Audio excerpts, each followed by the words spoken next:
Hey Jack, it's nice to meet Hey, Rohan, nice to meet you too. you. How are you doing? Good. So I guess I'll just ask the hard question first. What was it? Was it more difficult to work with Clifford or your Jungle Cruise co-star Dwayne the Rock Johnson? Yeah, they're very similar, to iconic figures, to very big figures as well. Both of them had to be fed a lot of protein over the course of shooting those movies. So yeah, it was good. It was a good warm up for Yeah. Clifford the Big Red Dog working with Dwayne Johnson. In fact, I'd heard rumors when I signed up to do the movie that Dwayne was going to be playing Clifford. But unfortunately, they never materialized, and then maybe it was a clash of diaries. But I think he would have been great casting for Clifford. Oh yeah, absolutely. And so like you worked on Jungle Cruise, you also worked with the CGI Animals. So like you're working on this one with the even bigger CGI animal. Did that give you like any preparation, or was this like a completely different experience for you on that front? Yeah, it was quite good preparation. I'm like the go-to guy now for working with CGI animals. On Jungle Cruise, Proxima, the Jaguar, was played by a stunt performer called Ben, who wore a jaguar-skinned leotard and would crawl around on all fours. He had a very feline movement, Mm. and was like the go-to guy as well in Hollywood for when you want a cat. He'd been in like Jungle Book and various other movies, like playing cats. So he'd perfectly, perfected the movement. But a lot of the scenes on Jungle Cruise were quite surreal because it was me and Ben and him, like, curling up on my lap, or having to stroke him or tickle his belly. So when I came to doing Clifford and it was all of a sudden like a big red puppet, it wasn't really even as weird as what I'd gone through on Jungle Cruise. So I think I was mentally prepared for it. Awesome. And so like on this one, you're sort of playing like the mentor figure, like the elder figure to Darby and Isaac, versus where on Jungle Cruise you're working with Dwayne and Emily, who are these like veteran actors. So was there anything that you learned from those two that you brought onto this film where you were showing these young kids sort of the ropes? Yeah, I mean, I think the thing that I learned from Jungle Cruise is that even when it's a big budget film like that, and even when there's lots of CGI and special effects, that you've still got to remember to kind of have fun with the scenes and improvise and play with them, and find the characters and find what makes scenes work and what makes them funny, and that there is always space to do that, even though you're working on what is a juggernaut of a movie.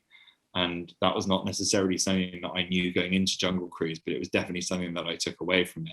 And so when it came to doing Clifford, even though quite a lot of the scenes had to be planned quite intricately because there was obviously going to be a big CGI element added in afterwards, it was important to be able to kind of play with the scenes and to be loose with the script and to try things out. And the director was great at allowing us to do that. And I think it's what gives the movie its life and its energy. And that was definitely not something that I would have been able to do had I not done Jungle Cruise before.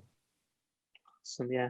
And so you're a very popular comedian, obviously. And then, but like as you know, like American humor differs in some way. So like as you've come over here and you're appearing in more American films and stuff, like how have you sort of sought to adapt your comedy to like a more universal audience now, or is that something that just came naturally to you once you started working? Yeah, I mean, I think it has been a little bit of a process of adapting it. Maybe a little less cynicism, a little less Hmm. sarcasm. Yeah, yeah, Plays better in the UK than it does in the States. But also, it's as much the cultural difference as suddenly kind of tailoring my sense of humor to doing family movies, because most of the stuff that I've been doing in the UK has been for a more adult audience, and mm, the tone and the nature of that comedy is very different. So it's been a challenge, but it's been one that I've really enjoyed. Um, it's also amazing to be able to make films like this that my friends can take their kids to see, and my nieces and nephews can see, and godchildren can see, and that's never been the case before. Like everything else that I've ever done has always been a project that I've been like, you cannot show your children this because it will corrupt their young minds. So it's yeah. so nice to finally, be able to have made something that they can share in as well. Yeah, and both films are so good. And then so you also have.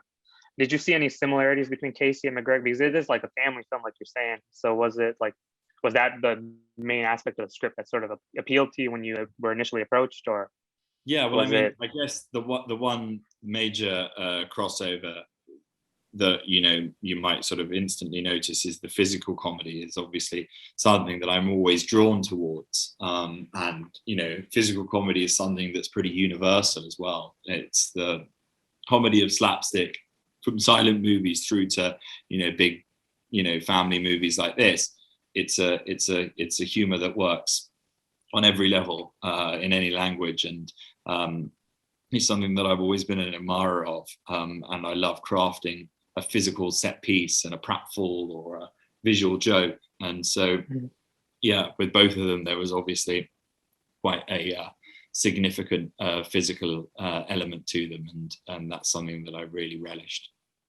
Awesome. And like I think it's already been announced that both of these films are like early stages of developing sequels. So like, have you heard anything, or do you know when you get to work on that, or if you haven't, just like where would you want your characters to sort of go next?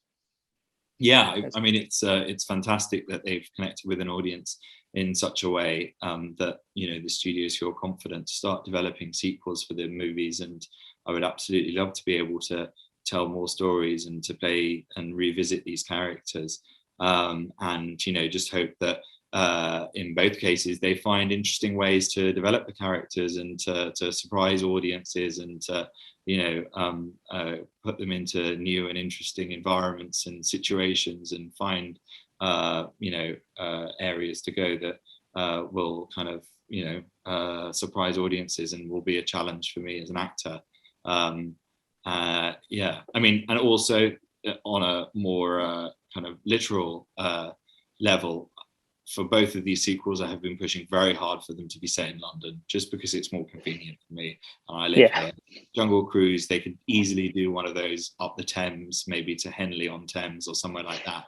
And with Clifford Yeah. as well, I'd love to see Clifford in London, maybe cocking his leg on Trafalgar Square on the column or running around the London Eye. I definitely Yeah. think the world in which both of those properties could maybe just shift their focus towards London. Yeah. Clifford Goes to London. There's your title right there. There we Um, are. yeah. And then so I saw this on your Wikipedia, and I was curious. It's like you actually got to audition for Harry Potter, and it's with the 20th anniversary coming up. It's like, what can you tell me? Because I remember that time, like I think we're about the same age. So I was like, um, that was a crazy time. So like, what was that? What do you remember about that experience? Or like now that the 20 years are coming up? Yeah, everyone was obsessed with Harry Potter. I looked just like Harry Potter as well when I was at school. Hmm. And yeah, I remember being very excited about auditioning for that. Obviously, I didn't end up getting the part, but Emma Watson, who was at my school, did and got. We Yeah. didn't go up the same part. Obviously, I was auditioning for Harry. She was auditioning for Hermione. We were Yeah. both auditioning for Hermione. That would have been a really hard get. Um, but yeah, I remember hearing that she got cast in that movie, and then watching it. And I'd met her a couple of times as a kid, and it was amazing to see her in this huge, juggernaut of a franchise. And my godfather, Richard Griffiths, the Mhm. late Richard Griffiths, played Uncle Vernon Dursley as well. So, I got to go to the premiere with him and see it on the big screen. And yeah, I'm a big Harry Potter fan, and I'm very excited to see what they've got in store for the anniversary. Awesome. And so I know you got, I think you mentioned it that you got to work with one of your heroes, John Cleese, on this film. So what was that sort of experience like? Because I can't imagine like just working as a fan and then working like you're working opposite this guy. Yeah, he was great, and he really put me at ease, and he was a very kind and generous person, and I love that he's still got a sense of humor, and he's still got this really mischievous spirit, Hmm. and was very avuncular and friendly, and we shared lots of stories, and I was able to ask him questions about his outlook on comedy and Faulty Towers and Monty Python and all of these iconic shows that I grew up watching, and yeah, every day that I was on set with him was an absolute delight.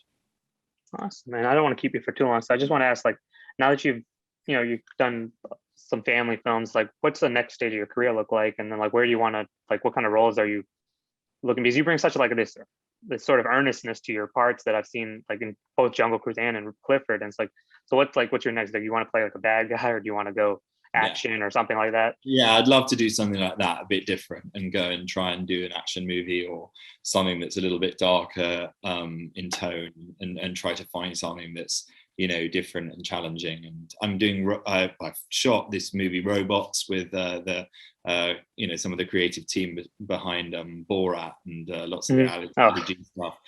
So that's totally quite different, and that was really fun. It's with Shailene Woodley, and it's an R-rated comedy, and I really enjoyed doing that. But yeah, I'd love to find something more dramatic as well, and just surprise the audience. Awesome. I'm looking forward to that then. Well, thank you so much, Jack. I really appreciate it. Yeah, nice to speak to you. It's a fantastic thing. I'll see you.